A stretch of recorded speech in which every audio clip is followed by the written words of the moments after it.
sa kanyang presensya, na samahan niya tayo. Heavenly Father, Lord Jesus,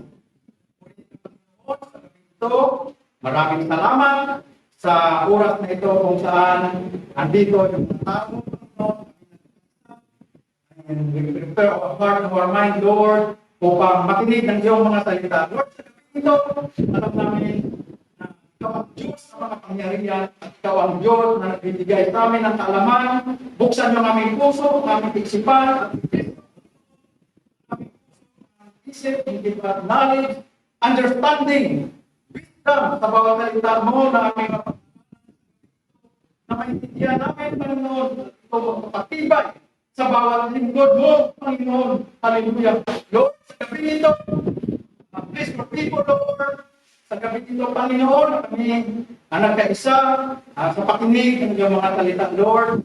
Salamat, pinabalik namin. Kaya, papasalamat sa iyong dakilang pangalan.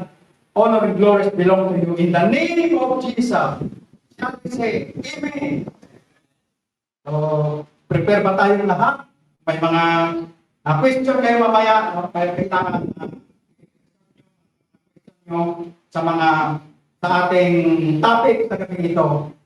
And continue lang po tayo sa ating topic na diniscuss nung last Thursday about the absolute deity of Jesus Christ.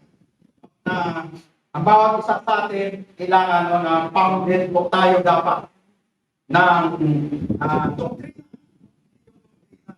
doktrina ng tao, may doktrina ng ating mahal na Panginoon, ng doktrina ng Bible, mga kapatid, na kung saan isa lang ang doktrina dapat. Sa panahon natin ngayon, maraming mga nag-aaral, mga salita ng ating mahal na Panginoon, but para hindi po tayo lumihis sa pagtuturo yung tamang katuruan sa scripture na kailangan po natin dapat na alamin yung katotohanan. At ang magsasabi sa atin ng katotohanan ang scripture, siyempre ang salita ng Diyos. Sa ngayon, marami yung mga nagpo-confuse at marami yung mga nagdidebate sa pagka-Diyos ng ating mahal na Panginoon. Tama ang Diyos, kung sino ba yung Diyos, kung ano ba yung Diyos, buhay. Ang dapat tayo, one God believer, ang kailangan ay alam natin yung katotohanan. Sa panahon ngayon, ang ating kalaban is the God of this world, na kung saan ay binubulag po yung tao, binubulag yung ating yung ating kaalaman para hindi maintindihan ng tao yung katotohanan ng mga lingkod ng Diyos, ng totoong lingkod ng Diyos. Dapat everything tayo ay nag-aaral. Salita ng Diyos na hindi tayo dapat tumigil sa pag-search ng salita ng ating mga kasi talaga kilala natin yung tunay at nag-isang Diyos na ating pinaglilingkuran. Kahit sino man yung ating ma-encounter, sino man ang makausap natin, ano man yung panlilinlang sa atin, tatayuan talaga natin yung katotohanan. Kasi ito yung minsan yung problema sa atin, na dahil sa kulang sa kaalaman, yung tao minsan ay nadideceive ng kalaban. So sa gabing ito, tuloy tayo sa pag-aaral natin ng pagka-Diyos ng ating mahal na Panginoon. Dapat lahat po tayo na lingkod ng Diyos. After tayo na bautismuhan sa pangalan ng ating mahal na Panginoon. So continuous din yung ating pag-aaral ng doktrina, na totoong doktrina talaga mga kapatid na sinabi ng Bible. So ito ngayon, sa gabing ito, yung continuation natin sa God of the Old Testament has manifested Himself in many ways. Especially, did He manifest Himself through Jesus Christ, who was God manifest in the flesh. Yung mga kapatid nyo, yung Diyos sa Old Testament na hindi nakikita, ay nagmanifest in the flesh, which is yun na yun ang ating mahal na Panginoon, no, na pinaglilingkuran natin sa ngayon mga kapatid, no, it is Jesus Christ. No? Sabi sa 1 Timothy 3:16, and without controversy, great is the mystery of godliness. No? God was manifest in the flesh, justified in the spirit, sons of angels, preached unto the Gentiles, believe on in the world, receive up and into glory. No? Ito rin mga kapatid yung as Paul declared in Colossians 1:15, who is the image of the invisible God.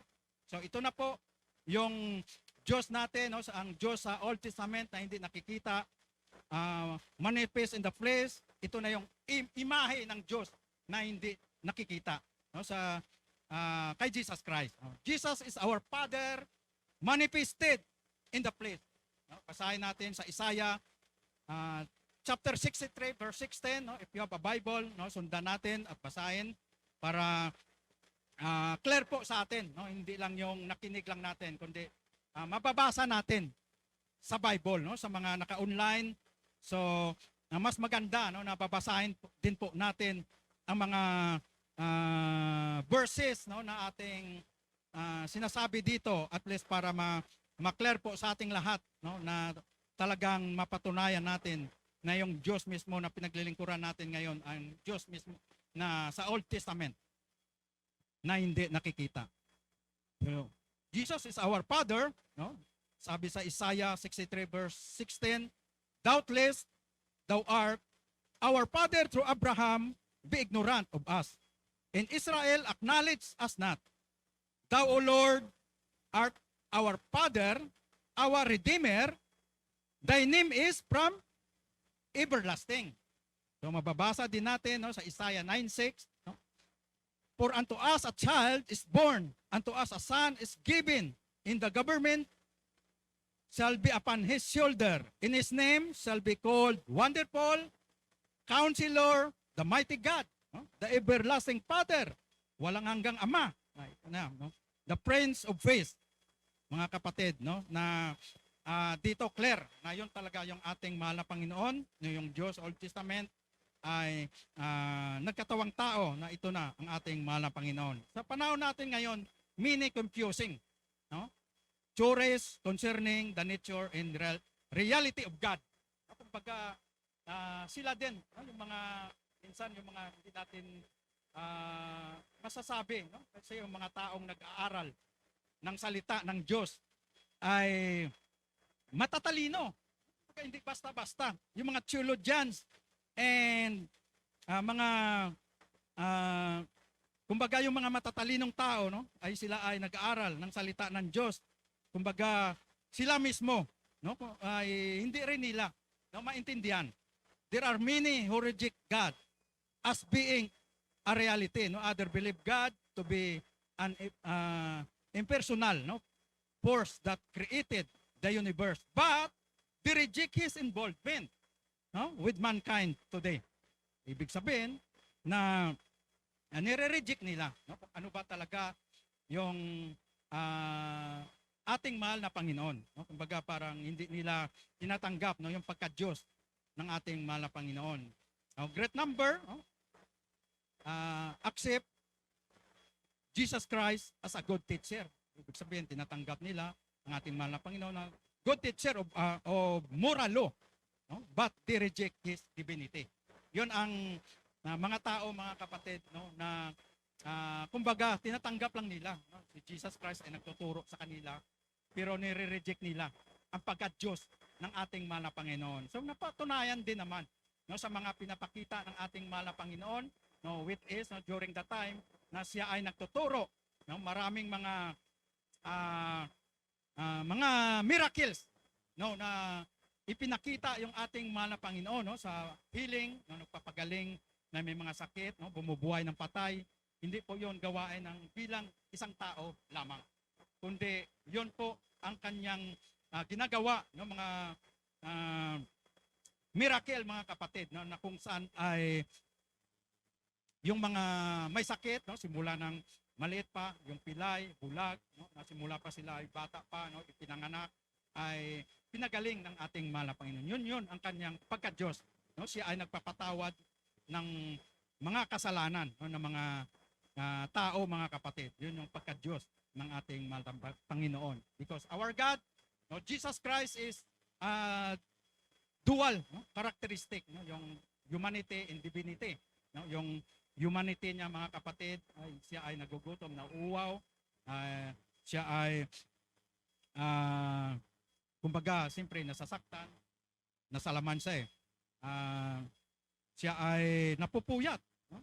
Kumbaga, ang kanyang pagka-Diyos ay marami, no, mga pinakita sa Bible, lumakad sa tubig, no, na turning water into wine. Yun ang kapagka-Diyos ng ating mahal na Panginoon. Pero marami, no, mga great philosopher, no, mga theologian na kung saan sila ay nag-aaral, no, ng salita ng ating mahal na Panginoon. Pero yung chures nila, no, ibig sabihin ay hindi scriptural. Kumbaga, yung sariling kaalaman lamang. Then, yung wisdom, no, ng ilang tao. No, hindi yung nagsisearch sila mismo, no, simula, no, sa umsa hanggang sa mapatunayan talaga nila, no, yung mga verses, kasi kompleto naman sa Bible, no, mga kapatid, dapat yung salita ng Diyos hindi nagko-contradict, no? Kung ano yung salita, no, sa umpisa hanggang sa Old Testament and then sa New Testament, hindi nagkukontrahan yung salita ng Diyos. Kasi yung salita ng Diyos, mga kapatid, ay talagang buhay na maintindihan dapat ng tao kung lahat tayo, no, magsi-search, mag-aaral para hindi po tayo ma-confuse, no, sa lahat ng mga katuruan. Why there's so much confusion? Okay, itong question na ito, bakit confuse ang bawat tao? Itong sabi ni Paul, no, ay si Paul ay nagbigay, no, encourage or clue, no, sa Colossian. Mabasahin natin Colossian 2, chapter 2, verse 8 to 9. Sabi dito, kayo'y masipag-ingat.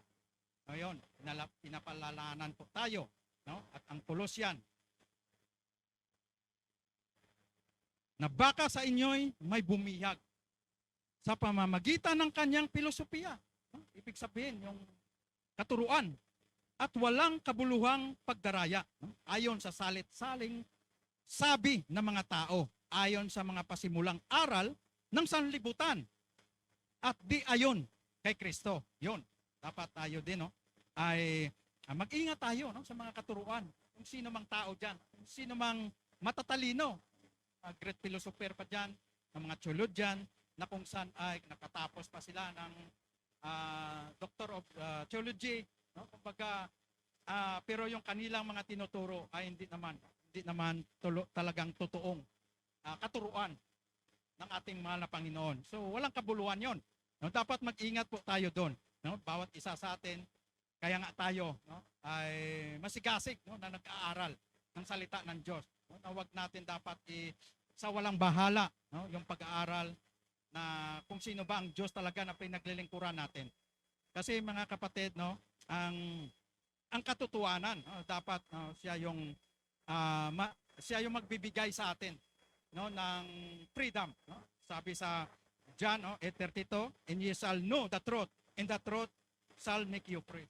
No? Ibig sabihin, ay yung katotohanan sa magbibigay sa atin talaga, mga kapatid, no, ng freedom, na talagang dapat, no, alam natin yung katotohanan. Dapat hindi po tayo manlinlang, no, ng mga taong hindi sa katotohanan, no, yung katuruan nila, no, may mga contradiction sa Bible, na kumbaga tayo, no, na isa-isahin po natin, no, yung mga verses na kung saan magpapatunay at magbibigay sa atin, no, ng pagkilala, no, sa tunay at ng isang Diyos na ating pinaglilingkuran. No? Sabi dito sa verse 9, no, ng Colossian na binasa natin kanina, chapter 2, sapagkat sa Kaniya'y nananahan ang buong kapuspusan ng pagka-Diyos sa kahayagan ayon sa laman. No? All the fullness of Godhead bodily, mga kapatid, no? Ibig sabihin ay andun na, no, sa ating mahal na Panginoon. No? Andun na yung talagang pagka-Diyos ay nahayag na sa ating mahal na Panginoon. So, ah, sabi dito, no, na based, no, their opinions of God, no, upon the ideas of various philosopher. Sabihin na mga pagka sinabi kasing philosopher, no, ibig sabihin, hindi lang basta-basta to. No, matatalinong mga tao ito. And theologians, no, kumbaga yung mga nag-aaral talaga, no, ng salita ng ating mahal na Panginoon, instead of looking to the Bible to learn of God,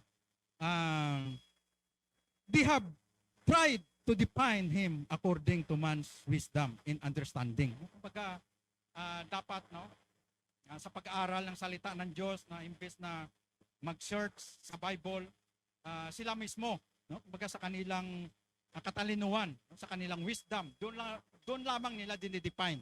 No?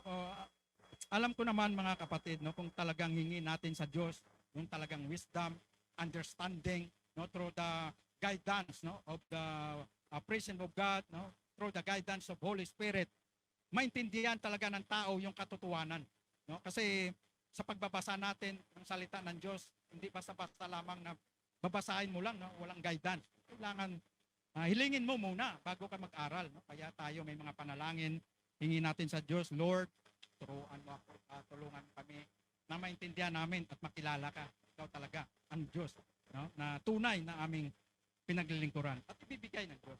Sabi ng Diyos, if you have lack wisdom, no, ask to God, ibibigay ng Diyos yung wisdom na ating hinihingi mga kapatid, na maintindihan natin, no, yung pinag-aralan natin. At sabi pa dito, Jesus admonish, no? Ibig sabihin, admonish us, ibig sabihin pinaalalanan tayo na ito yung sa verse na chapter 39, no, ng John chapter 5, ang sabi dito, search the scripture for and then we think you have eternal life. And they have they which testify of me. No? Kailangan kung pag-aralan natin, no, yung scripture, talaga mag-search talaga natin. No? Hindi lang pwede na basa-basa lang tayo, no, nagbabasa. No? Ibig sabihin, mag-search tayo kung ano ba talaga yung umpisa, no? Kung paano ba talaga ang pagka-Diyos ng ating mahal na Panginoon. No? Ito dapat, no, imbes na mag-confuse po tayo, no, imbes na mag-confuse ang lahat ng mga tao, no, mag-search kung paano, no, paano natin mapatunayan na yung Diyos na ating pinaglilingkuran ay yun mismo ang Diyos, no, sa Old Testament.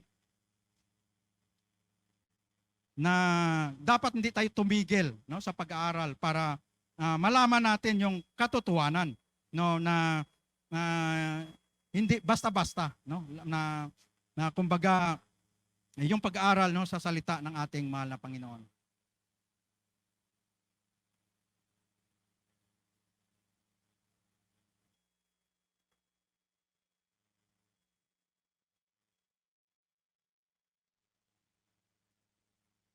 So, marami tayong mga verses mga kapatid, no, na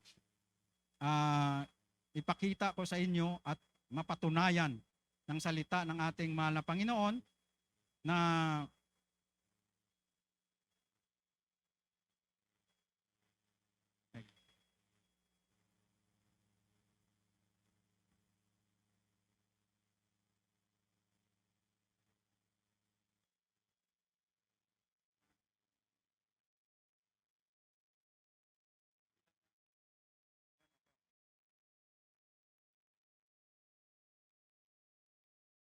okay, ito, no, mayroong table dito na kung saan ay mga verses about one God. So magbabasa tayo ngayon, no? I-prepare nyo yung Bible nyo at magpabasa po tayo. Clear ba? Makita lang ba yung ating mga verses? Okay, no? Clear naman. So, one God. No? Ang sabi dito, no, sa Genesis chapter 1 verse 1, no, ay God the Creator. Sige nga, pabasa nga, Brother Juniper. At basahin din po natin sa Jesus the Creator.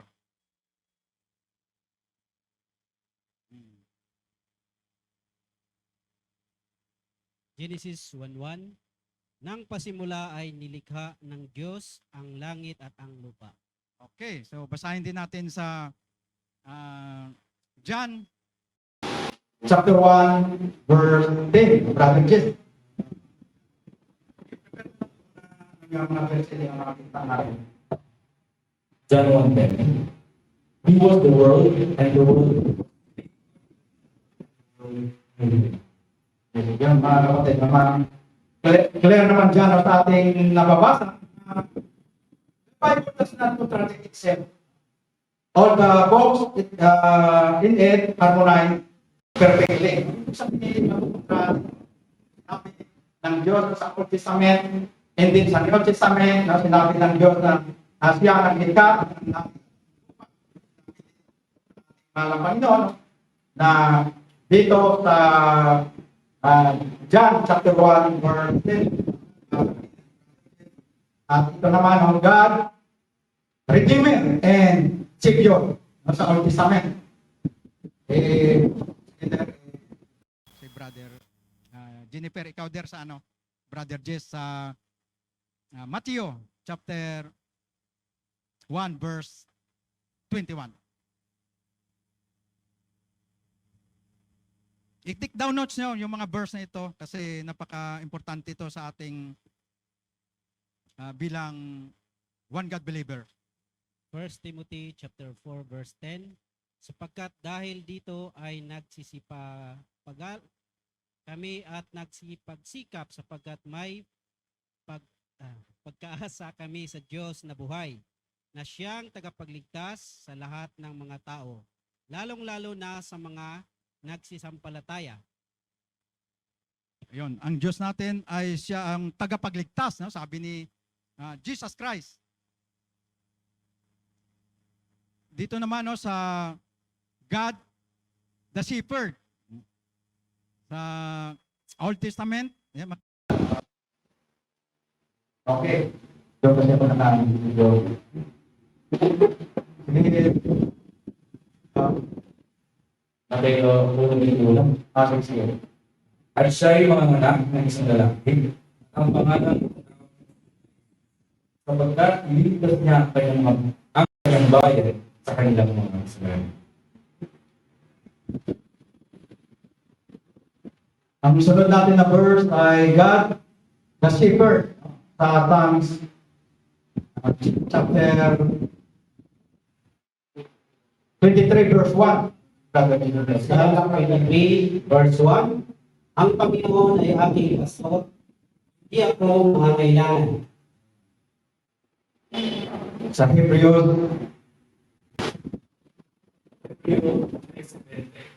Ngayon ang Diyos ng kapayapaan ng muling nagdala mula sa mga patay sa dakilang Pasko ng dugo ng walang hanggang tipan. Sa makatuwid bagay ang Panginoon natin si Jesus. the Lord. At isa lamang yung shepherd. Ibig sabihin, hindi yan magkukontrahan. No? Kasi God, no, sa Old Testament, mahal na Panginoon na siya din ang shepherd. Yung shepherd, mga kapatid, no, sa Old Testament na sinabi ay yun din, no, yung shepherd, yung tagapangalaga sa atin ay yun ang mahal na Panginoon natin, no, it is Jesus Christ. So God the King. Isaiah 43 verse 15. Isaiah 43 verse 15. Ako ang Panginoon na inyong banal, ang may lalang ng Israel na inyong hari.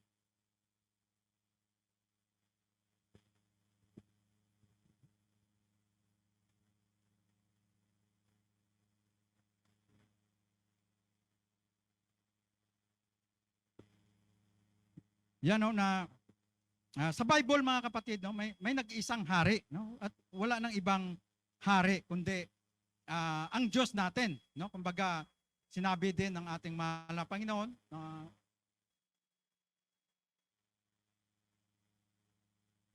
God the King. Sige, Der, pasahin mo na lang. Jesus the King. Lucas 19:38. Sabi po dito, na sinasabi, mapalad ang hari na pumarito sa pangalan ng Panginoon. Kapayapaan sa langit at kaluwalhatian sa kataas-taasan.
Okay, clear no na yung sinabi ni Pastor Alan sa ating pag-continue, God the I am and I am He. No? Basahin natin sa Exodus 3:14. Exodus chapter 3 verse 14. At sinabi ng Diyos kay Moses, Ako yaong ako nga. At ang kanyang sinabi, ganito ang sasabihin mo sa mga anak ni Israel. Sinugo ako sa inyo ni ako nga. Basahin din natin sa John 8:24 and 28, no? Jesus the I am and I am He. No, sinabi din ng ating mahal na Panginoon. 1:8, 24 hanggang 28. Sabi po dito, sinabi ko nga sa inyo na kayo'y mangangamatay sa inyong mga kasalanan sapagkat malibang kayo'y magsisimpalataya na ako nga ang Kristo, ay mangangamatay kayo sa inyong mga kasalanan. Sa kanya nga'y kanilang sinabi, sino ka baga? Sinabi sa kanila ni Jesus, siya rin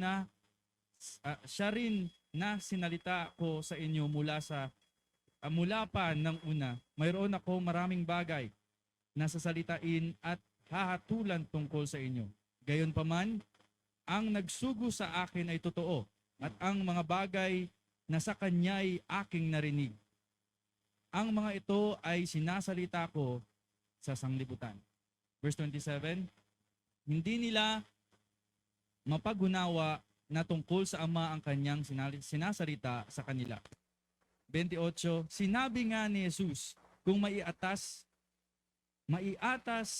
sa inyo ang anak ng tao, saka ninyo makikilala na ako nga ang Kristo.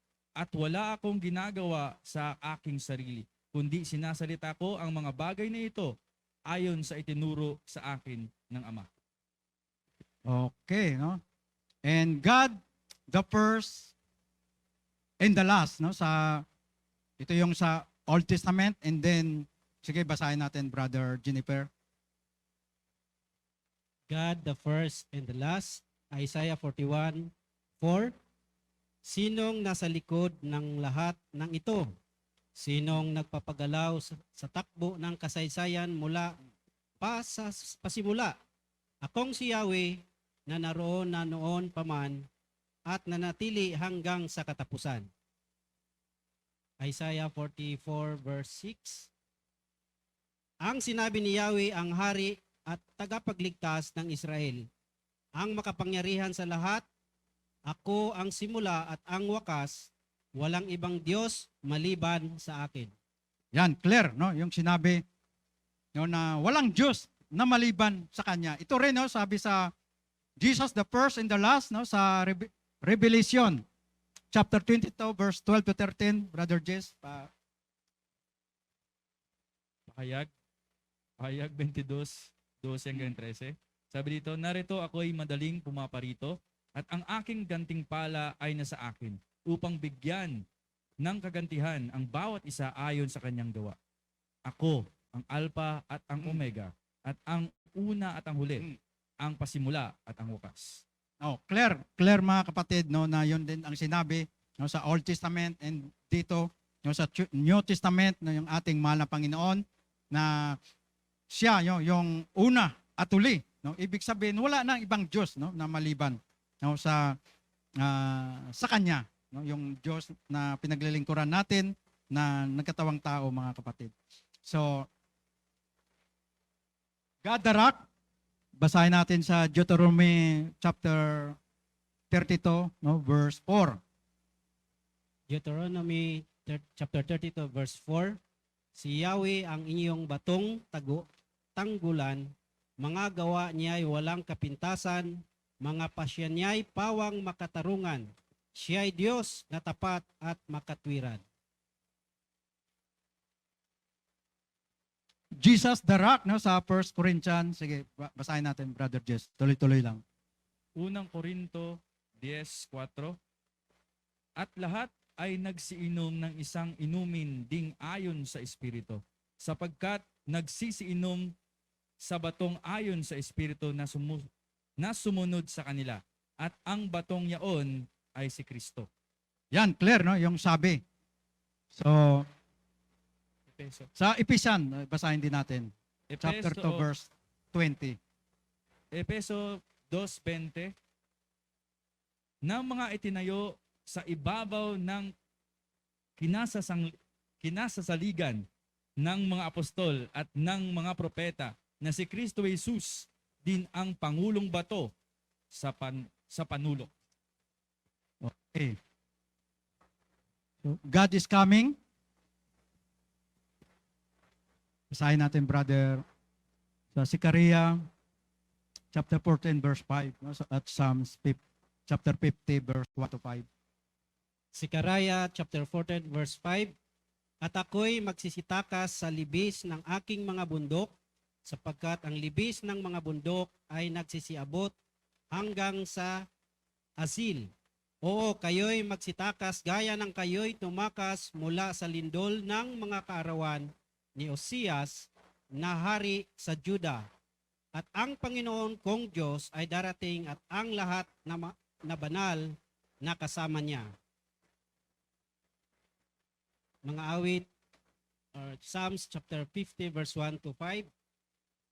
Ang makapangyarihang Diyos, si Yahweh ay nagsaysay. Ang lahat ay tinawag sa silangan at kanluran. Magmula sa dakong Siyon, ang lungsod ng kagandahan, makikita siyang nagniningning sa kalwalhatian. Ang Diyos natin ay darating, ngunit hindi matahimik.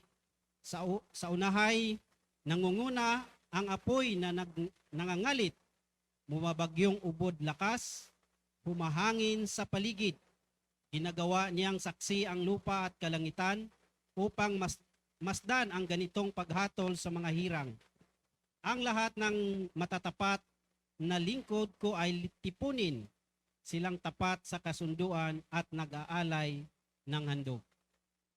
So, sa Jesus is coming, Matthew chapter 24 verse 1, Brother Jess, and Revelation 22:20. Mateo 25:1.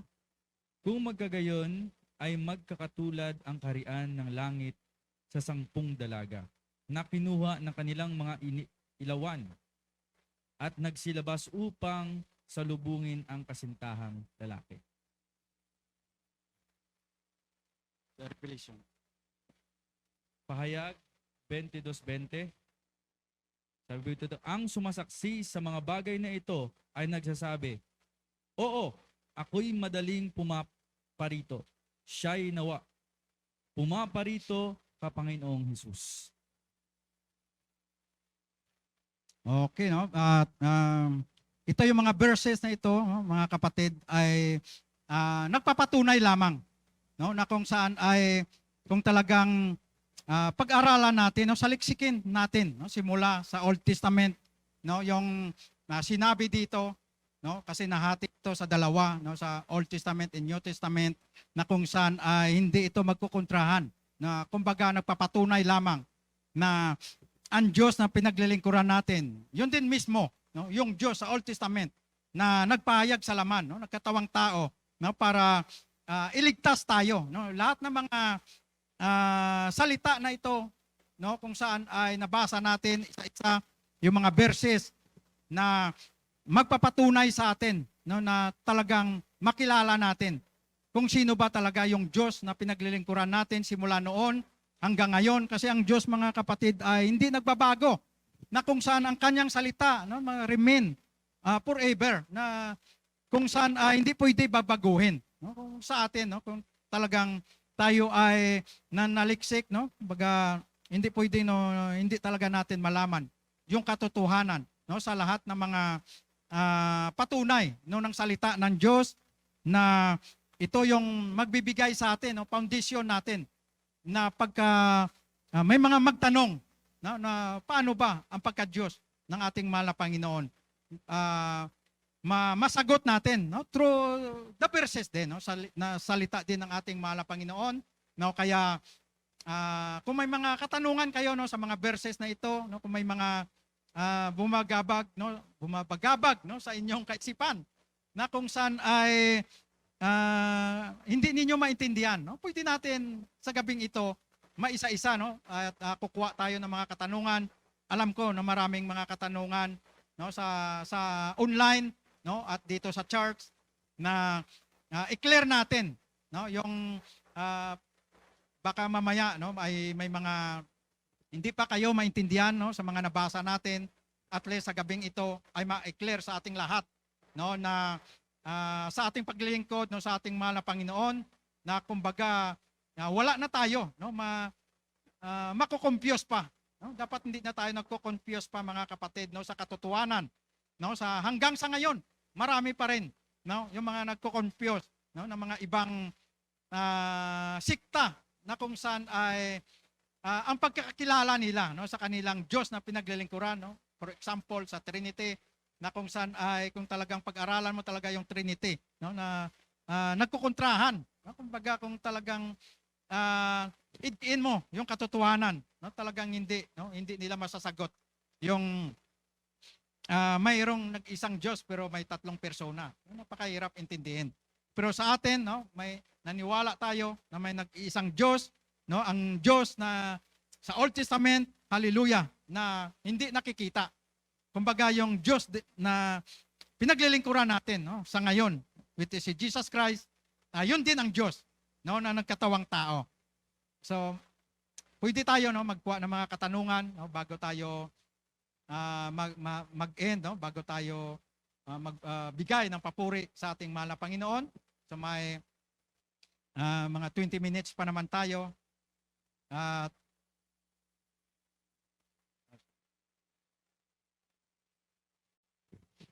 Microphone. Okay, so siguro kung meron kayong mga katanungan, iano natin kasi Bible study ito, no? So hindi naman ito yung ano na parang makikinig lang tayo na makikinig. Ang purpose po ng ating Bible study ay para po magbigay sa atin ng kaalaman. At kung meron po mga katanungan, kasi minsan ang problema natin, pagka nakikinig tayo, parang alam na natin. Tapos pag tayo nang tinatanong, parang wala naman pala tayong alam. So yun yung problema natin karamihan. Na ito pong chart na ito, gawin nyo po itong kodigo. May mahaba pa po ito eh. Kung tutuusin, marami po yan. And napakaganda na sa likod, okay, sa likod na notebook nyo or doon mismo sa notes na meron kayo, ay ilagay nyo po yan at i-note ninyo. Yung kabila is, ito po yung God of the Old Testament. Then at the same time, doon naman sa kabila, sa New Testament, si Jesus nag-claim ng mga kiniklaim ng God the Father. So kung si Jesus ay hiwalay at hindi yun ang Ama, hiwalay pa siya, iba siyang Diyos, ilan ba ang ating Creator? Ilan ba ang ating Hari? Ilan ba ang ating Panginoon? Meron ba yan na yung Panginoon, isa lang eh. Si Jesus Christ, Panginoon din. Ang Diyos, Panginoon din.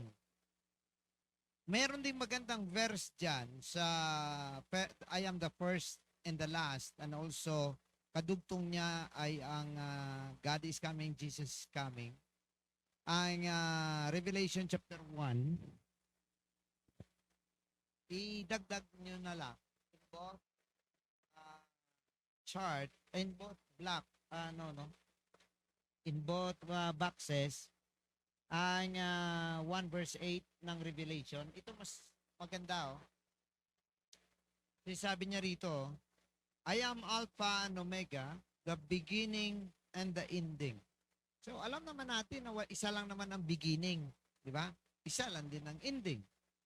Sa alphabet, ang alpha is the first letter, which is letter A, and omega is the last letter, which is letter O. So siyempre iba po yung Roman alphabet sa ating English alphabet. Sa ating alphabet, Z ang last, no? So kung sa English alphabet natin ito, I am the A and the Z.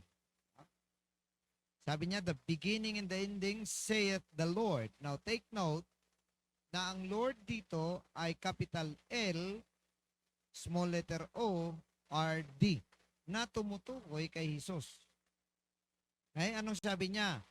Which is, yun yung past. Which was, which is, yun yung present. Present pala, which is, and which was, which is past, and which is to come, future. Anong dugtong? The Almighty. Oh, di ba? So, dito, kitang-kita na the first and the last is Jesus Christ, and the one that is coming, which is Almighty, is Jesus Christ Himself. Dito ko na actually yung Iglesia ni Cristo kasi tinutukoy niya rito, ang Ama daw ang darating.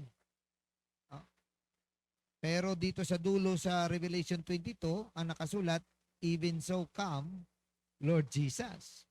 So, hindi niya nasagot yun. Pero kahit tingnan natin ang 8, balikan mo yung 7, sabi niya rito, behold, He cometh with clouds, and every eye shall see Him, and they also which pierce Him, and all kindreds of the earth shall wail because of Him. So, kung makita natin dito na ang tinutukoy ay yung mismong paparating, pero siya yung tinusok ng sibat. O, di ba? Sabi niya rito, which pierce Him. So, lahat ng tao makakita talaga sa pagdating ng ating Panginoon. So, this is a great event, actually, that the whole world would witness the coming of Jesus Christ. And they will, ang mga maiwan ay iiyak lang. They shall wail because of Him. Okay, so, i-ano po natin yan, ng mga verse na yan, lalo na yung, actually, kunti pa nga yan eh. Sobrang haba niyan, kung tutusin, sobrang dami. Okay, so, baka merong mga tanong sa online or ano? Sasagutin ni Brother Juby? Sagutin natin. Sagutin ng Bible. Dito sa house, baka merong pong question in the house. Okay, tanong hanggat Sigurado na kayo, pag nakasalubong kayo Trinitarian, kayang-kaya na. mamaya kahit sabihin natin na magaling na tayo, pero may mga katanungan minsan na kala mo madali sagutin, pero mahirap pala kung kulang tayo sa kaalaman. Wala talaga. Sa online, wala may naka-ano dyan.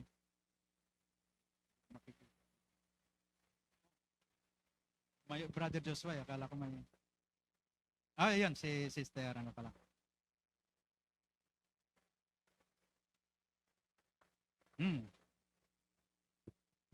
Kasi iba, ito naman is labas sa Trinity naman. God the Mother naman yung inaano nila. Ang tinatry nilang i-impose sa utak ng tao po. Paano po to, yes, ito po yung mga proofs na yes, we have only one God. But ay yung God the Mother, bakit, paano po yung search ko na lang po ba? Actually, wala naman God the Mother sa Bible. Actually po, paano po ba to kasi ito po yung sinasabi, yung ginagamit nila na verse. Sa Revelation 22, verse 17. And the Spirit and the bride say, Come, and let him that heareth say, Come, and let him that is athirst come, and whosoever let him take the water of life freely. So, sinasabi daw po dito, May bride, yung bride daw po. Church yan. Church. Yan. Wala na extra nga dyan po. mayroon din po siyang Revelation 17 po ata, sa Revelation 17, about naman po sa queen. May ano ba yun? May queen daw. Meron pong Queen of Heaven na tinatawag. And actually galing yan sa ano nila na kung merong ama at may tinukoy na anak, dapat may ina. Parang buong pamilya na. Oo, parang Baka may may pamilya sa langit, ano? So, kaya may mga nag-ano na merong God the Mother. Ang aking point lang naman ay ganito. Bakit mo ipipilit yung isang bagay na hindi klaro sa Bible? Diba? Marami yan dyan sila eh. Mga Koreano pa yan. Meron ding isang ano na may may God the Mother. Una, basahin muna nila sa Bible kung merong God the Mother. Yun ang pinakauna. Kasi kahit God the Son, wala.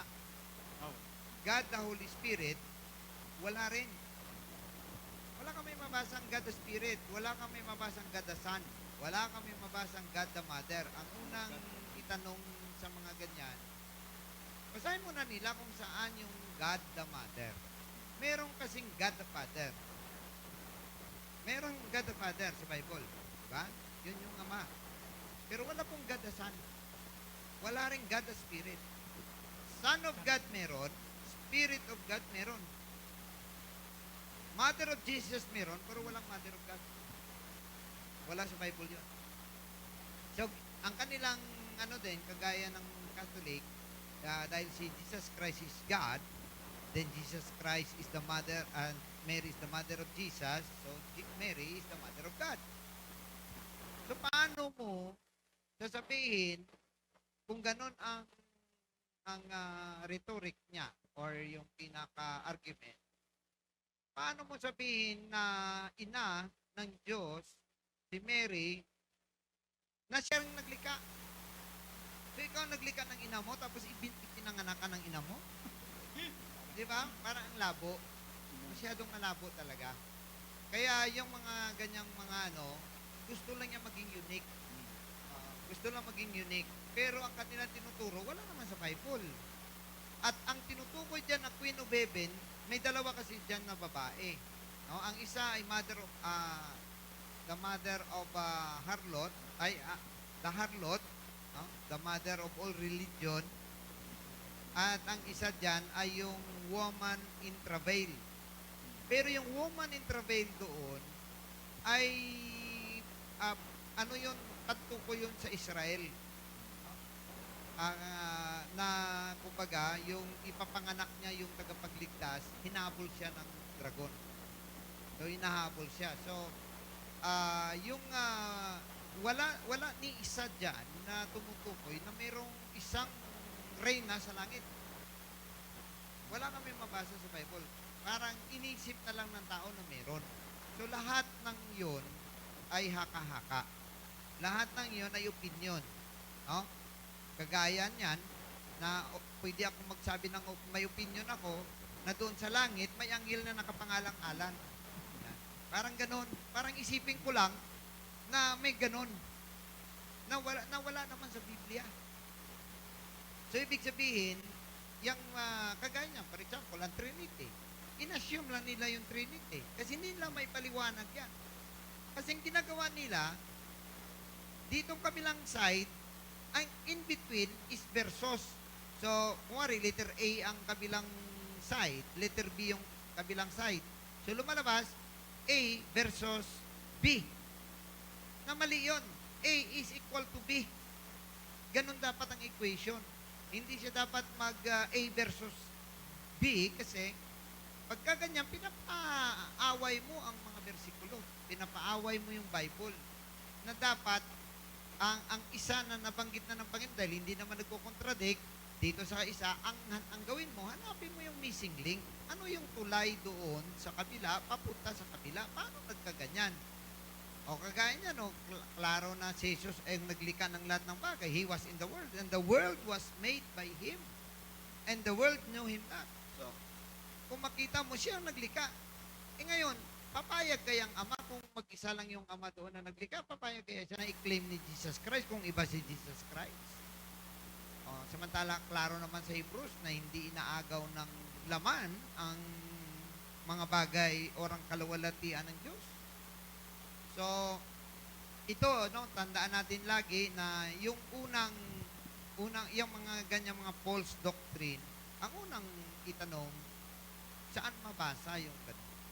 Kahit ang Trinity, hindi nila yung masagot. Sasabihin lang lang, gadasan. Saan mo mabasa ang gadasan? Dahil ni isang verse, wala kami mabasa ang gadasan. Kasi iba ang gadasan, iba yung Son of God. Kasi pag sinabi mong gadasan, Diyos na anak. Diba? Ibig sabihin, may junior. Kasi may senior eh. So, may junior. So, yung isa, puti na yung balbas, yung isa, itim pa ang balbas. So, pagka tinignan mo, ang drawing nila, yung description nila ng Diyos sa langit, yung isa, mahaba ang balbas na puti. Ang isa, parang yung typical na Jesus Christ na mukha. Pero yung Holy Ghost, ilaw na lang, wala nang mukha. So, yan ay mga katang-isip. Yan ay mga katang-isip, pero dito nagpapatunay yung mga verses na ang Diyos sa Old Testament, nagkatawang tao sa New Testament, at kung anong claim ng Diyos sa Old Testament, na-claim din ni Jesus Christ. May mga tanong pa tayo? Wala na. Oh, baka may mga tanong pa, no, para clear sa ating lahat. Sa online, wala ba sa online? Ibig sabihin, naintindihan ba talaga or Either way, no? Yung tungkol sa God the Mother pala, nag-offer sila ng cakes dyan eh, sa Queen of Heaven. Pero kung makita, kung basahin mo lahat yan, nagalit ng Diyos yan kasi yan ay idolatry. Idolatry yun. So, hindi mo siya po pwedeng itukoy na may totoong God the Mother doon sa langit. Wala na siguro maisip yung ngayon na pati yan, diskitahan pa nila na kumbaga hindi nga nila maintindihan yung pagka-Diyos na isa pa lang, dagdagan pa nila ng isa pa. Hindi, mas lalo magulo. okay, clear ba sa ating lahat, no? Na wala talagang God the Mother. Ibig sabihin, no, na mayroon lamang tayo, no? Tunay at nag-isang Diyos, no, na pinaglilingkuran. No? Wala na dapat tayo ng mga iba pang Diyos, no, na yun lang magpapa-confuse lang sa atin. No? Alam natin yung katotohanan. At saka sa simula, no? Walang babae sa simula. Nilagay lang yung babae kasi nalungkot si Adan, hindi kaya ng mga hayop. Hindi siya naaliw sa mga hayop. So, nilikha si iba. No? Pagka tinignan mo talaga na una si Adan, ang tagal na may panganak. Nalikha si Adan bago yung babae kung tutusin. Although hindi naman yan natin masabi na wala pa talaga sa plano ng Diyos. Nandun na sa plano ng Diyos. Alam naman ng Diyos ang lahat ng bagay. Pero, kung makita natin, lalaki lang ang unang nilikha ng Diyos. Kaya lang, hindi siya naging masaya. Naburing siya sa hayop. At alas po, yung ano po, yung sa sinasabi din kasi nila dyan na ginawa si Eva, so kailangan may pagbasihan na mukha na babae. Ano po yung parang, ano? Una, hindi nakasulat na yung paglikha sa kanya ay may basihan pa kasi kinuha lang naman siya sa rate ng lalaki. So, ibig sabihin, kung ano yung itsura ng lalaki, yun din ang itsura ng babae. Kaya lang, may features lang siya na hiwalay na iba kaysa sa lalaki. So, for example, di ba, yung mga lalaki nga, ngayon, mukhang babae na rin, di ba? Kung magpahaba lang sila ng buhok, pareha sila itsura. So, kung anong structure, kung ano yung physical appearance nung lalaki, yun na rin ang babae. Kaya lang may mga pagbabago lang sa katawan.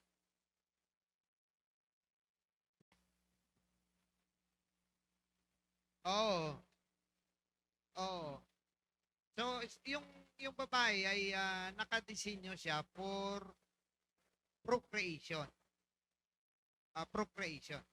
Kaya, kumbaga, kung walang babae, hindi talaga dadami ang tao. So, procreation ang purpose niya doon sa, para dumami. But, initially, yung lalaki, kung nag-okay na sana si Adan, dahil hindi naman siya namamatay, forever na siya eh. Kaso siya lang mag-isa.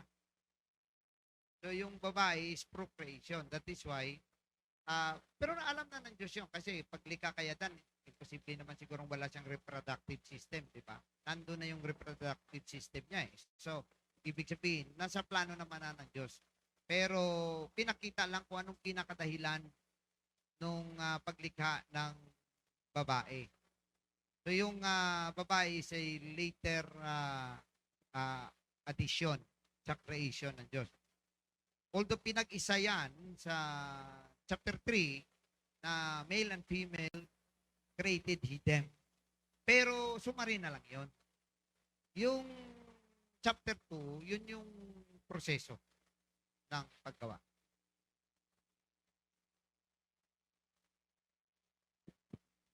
Oo, meron na eh. Meron ng babae lalaki eh. Kumbaga may procreation na talaga. Kahit yung yung tanim, meron na siyang reproduction system. So yung image na yon, kakopya pa rin ng image ng Diyos kasi ang lalaki, image ng Diyos.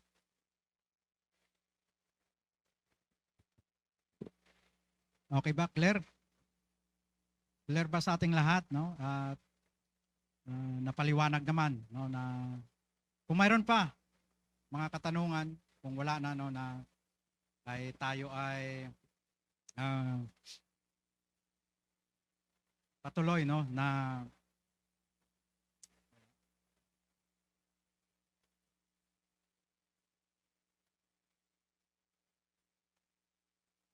anong tunay na tunay na pangalan ng Diyos.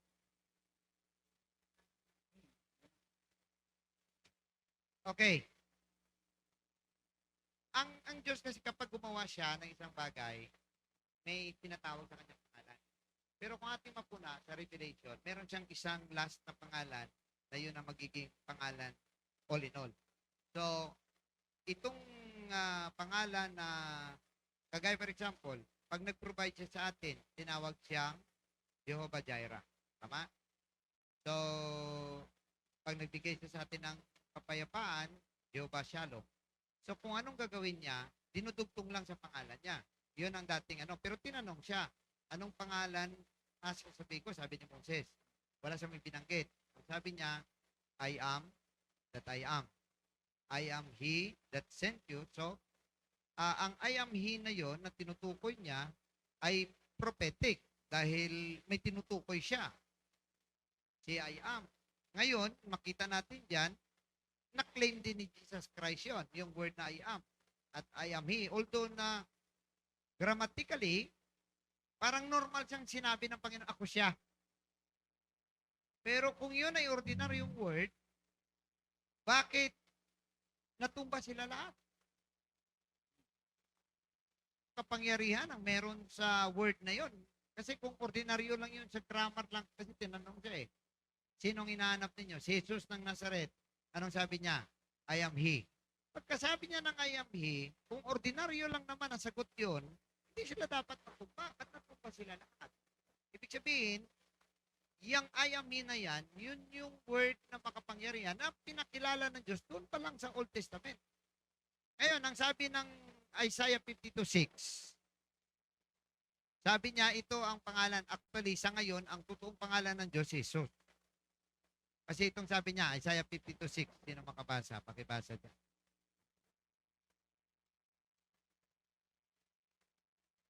Para may dagdag tayo. Makauwi man lang tayo maraming baon. Okay, sige, pakibasa. Isaiah 52:6. Isaiah 2 verse 6. Therefore my people shall know my name. Mm-hmm. Therefore they shall know in that day that I am He that doth speak. Behold, it's I. Nakita ninyo? Old Testament yun. Isaiah yun. maraming nagtanong ng pangalan ng Diyos. Hindi niya sinabi. Pero anong sabi niya? Therefore, my people shall know my name. Bakit hindi niya binigay kay Moses? Bakit hindi niya ibinigay kay Isaiah? Bakit hindi niya ibinigay kay David? Kasi sabi niya, I am he that speak. Behold, it is I. So siya yung mag-introduce ng pangalan niya. That is why, doon sa Matthew 1:21, anong sabi niya? Thou shalt call his name Jesus, for he shall save his people from their sins. But hindi na people of the Father. Di ba? Kung iba yung Ama. Ibig sabihin tao tayo ni Kristo. Bayan tayo ni Kristo. Ang Israel, bayan ni Kristo. Isa ng bayan ng Ama. Di ba? Kung magkaiba sila. Pero yun ay nagpapakita na ang pangalan niya, sabi niya, therefore my people shall know my name. Behold, on that day, my people shall know my name. So anong araw yun? Yun ang araw na ipinanganak ang ating Panginoong Hesus. So, yan din ang sinasabi that He gave Him the name above every name. Wala na. That every knee shall bow, every tongue shall confess. So, ibig sabihin yung pangalan ng Hesus, andyan ang kabuuan. Nandyan ang lahat. Hindi siya kapantay ng Jehovah Jireh, hindi siya kapantay ng Jehovah Nisi, hindi siya kapantay ng Jehovah Shalom, siya ay Jehovah Shua. Ibig sabihin, God became our salvation, which is the central mission or the central mission ng Diyos sa buong Bible. Yun yung pinakasentro, yung pagliligtas ng Diyos sa tao. Kaya tinawag ang pangalan na Yahweh, Jehovah, Shua, which means salvation. So ang Jesus means Jehovah, salvation. Pero at the end, merong isa pang pangalan, hindi pa na-reveal yun. Malaman natin yun pag makasama tayo doon. Praise the Lord. Meron pa mga katanungan? So okay, no? Kung wala na, no, ay continuous pa rin naman ito sa next Thursday, no, about sa one God. Pero no, iba na yung topic natin, no, sa gabing ito. No, maraming salamat sa lahat po ng nakikinig, no, at marami tayong natutunan. At i-take down notes natin, no, yung mga verses, no, kung saan ay magamit natin ito, no, sa pangaraw-araw natin na pamumuhay, na kung saan mapatunayan natin na talaga, no, ang Diyos na nag-iisa, no, yun din mga kapatid ay ating pinaglilingkuran, no, na wala ng ibang Diyos dapat tayo, no. Before we end, hallelujah, pasalamatan muna natin yung ating mahal na Panginoon, sambahin muna natin siya. Let us stand. At sa yung mga online, hallelujah, sambahin muna natin ang ating tunay, no, at nag-isang Diyos. Hallelujah. Look at, no, the cross of the Calvary, na ang Diyos natin na siyang nagligtas, no, sa atin. Ang Diyos Old Testament na hindi nakikita ay nagpayag sa laman sa pamagitan ng ating mahal na Panginoon, na kung saan ay yung purpose na, no, kanina yung nabasa, no, sa Matthew 1:21, na to save His people. Tayo yung mga kapatid, no, iligtas tayo ng Diyos, no, sa ating mga kasalanan. Ang gawin lamang natin, no, ginawa na ng Diyos yung kanyang part. Siya mismo, ang kanyang buhay ay inalay niya sa atin. At ang dugo na lumabas sa kanyang katawan. Kasi sabi sa Hebrews 9:22, and almost all things are by the law purged with blood, and without shedding of blood is no remission. Hallelujah. Ginawa ng Diyos yun, mga kapatid, ang dugo, hallelujah, na lumabas sa kanyang katawan, ang siya nag-bear up sa atin, nagpatawad sa ating mga kasalanan. So, alamin natin, na ang sabi ng ating mahal na Panginoon, hallelujah, sa John 19:30. Ganap na. Natapos na. No? Natapos ng Diyos yung kanyang misyon. Na iligtas tayo sa ating mga kasalanan. Kumbaga, yung gagawin lamang natin sa mga ating mahal na bisita na kung saan ay nanonood, no, online. Hallelujah. Sabi sa Acts 2:38, repent and be baptized, every one of you, in the name of Jesus Christ, for the remission of sins, and shall receive the gift of the Holy Ghost. Hallelujah. Ang kailangan lamang ng tao, mag-repent, humingi ng kapatawaran dahil tayo ay makasalanan. At magpabautismo sa pangalan. Yun ang pangalan, mga kapatid, ng Diyos na pinaglilingkuran natin, which is Jesus Christ. Hallelujah. At tanggapin natin ang kanyang banal na espiritu na kung saan yun ang mag-guide sa atin, magtuturo sa atin sa mga dapat nating gawin na mag-guide. Hallelujah. Alalahanin natin ng Diyos kung gaano niya tayo kamahal. Ganon din tayo. Gawin din natin yung ating part. Kasi kung hindi ito maganap sa ating buhay, sa mga mahal namin na bisita, hallelujah,